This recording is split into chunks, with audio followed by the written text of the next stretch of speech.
Well, it's official. Donald Trump has made his pick for VP, and that individual is Mike Pence, governor of Indiana, and I think that this is probably one of the worst picks he could have made. So his options and people who he was vetting and floating were Newt Gingrich, Chris Christie, just really bad choices overall.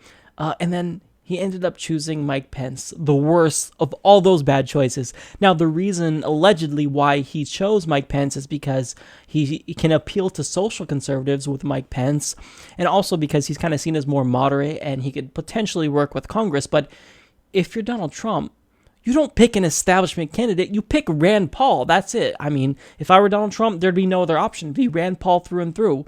But he picked Mike Pence. Now, I think this is a terrible decision both politically and strategically, so not only do I disagree with Mike Pence on virtually every single issue, but he contradicts Donald Trump on key issues that he could be attacking Hillary Clinton on. So, for example, Mike Pence was in favor of the Iraq War. Mike Pence is in favor of these disastrous free trade deals such as CAFTA, and the worst part is that Mike Pence is pro-establishment. He's literally part of the establishment. He was a congressman, and now he is a governor. So all these things that you could have criticized Hillary Clinton for, you could have said, well, you supported the Iraq War. That was wrong. You support the TPP and all these disastrous trade deals that ship our jobs overseas. Now she can say, well, so does your VP, and you can't say anything. So I think strategically, this is just a dumb move. Now, for those of you who don't remember, Mike Pence is the governor that literally signed a bill into law that legalizes discrimination against LGBT people. So this bill that he signed into law states that businesses can just kick people out if they're gay.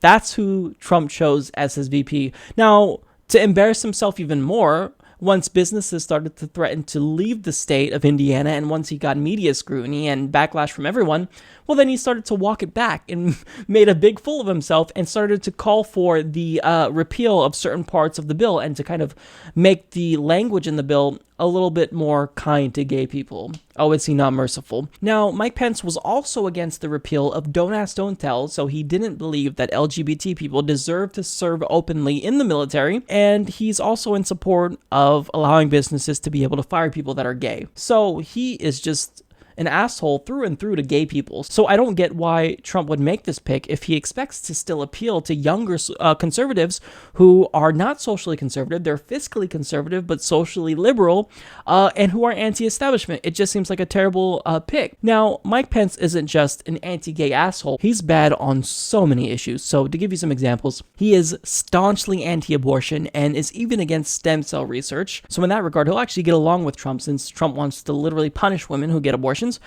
He voted against protecting LGBT people from job discrimination.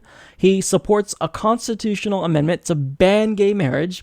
He voted in favor of the Patriot Act. He supports a constitutional amendment that bans desecration of the flag, which is idiotic because that's protected under the First Amendment, and it's just a piece of material. Stop being a drama queen. I mean, Mike Pence himself shits on the American flag more than anyone who literally desecrates it, so I think that that's just a stupid position to have. Now, also, he's in total support of the drug war and wants to expand the fight in Mexico.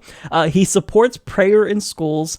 He voted against funding for education numerous times and denied millions in grants specifically to Black and Latino colleges.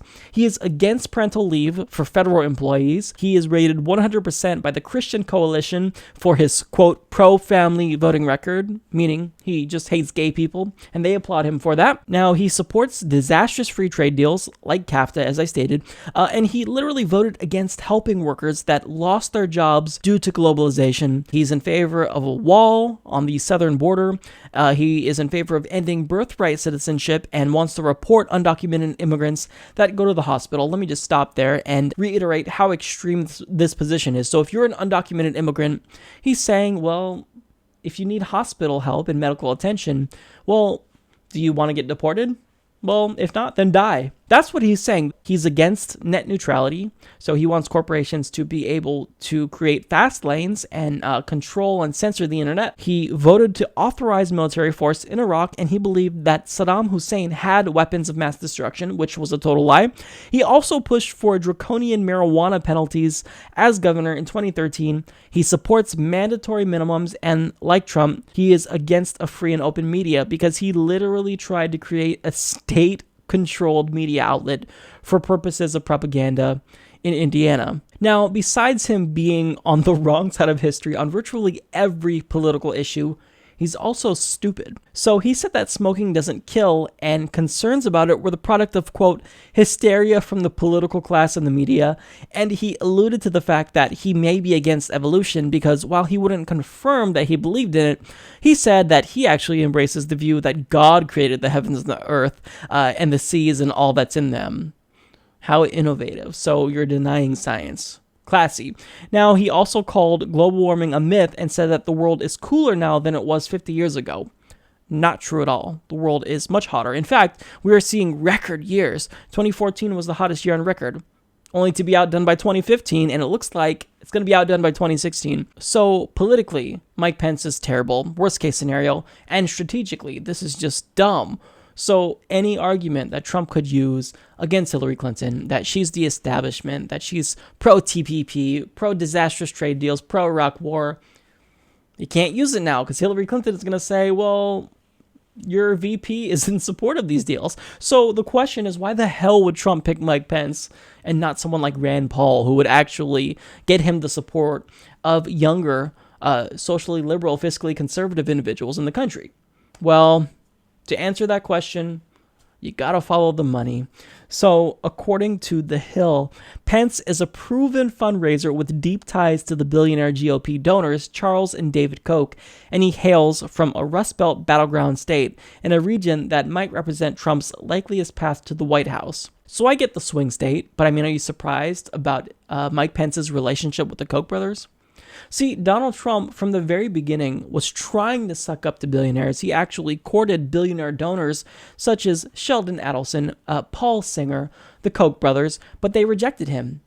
And we now know that Sheldon Adelson did come around and is pledging to support Donald Trump by donating $100 million to his campaign. But at first, they didn't want to support Donald Trump, and he railed against them for that. He was claiming anyone who took money from these billionaire donors, like Marco Rubio, Ted Cruz, Jeb Bush, they're all puppets. So now he's holding meetings with the Koch brothers, and they're still reluctant to support him. Now, you want the support of the Koch brothers if you're Donald Trump, because before the election started, they initially pledged to give nearly $1 billion. I think it was something to the tune of $900 million to help the Republican get elected.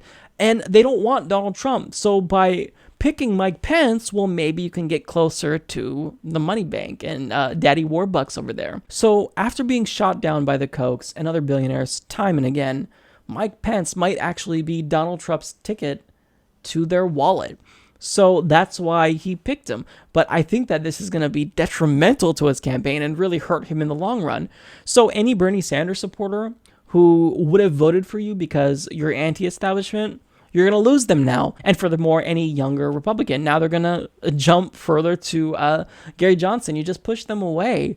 So this was a terrible decision. You picked someone who is politically and strategically just the worst case scenario for you. So congratulations, Donald Trump. You are further proving that you do not know what the hell you're doing.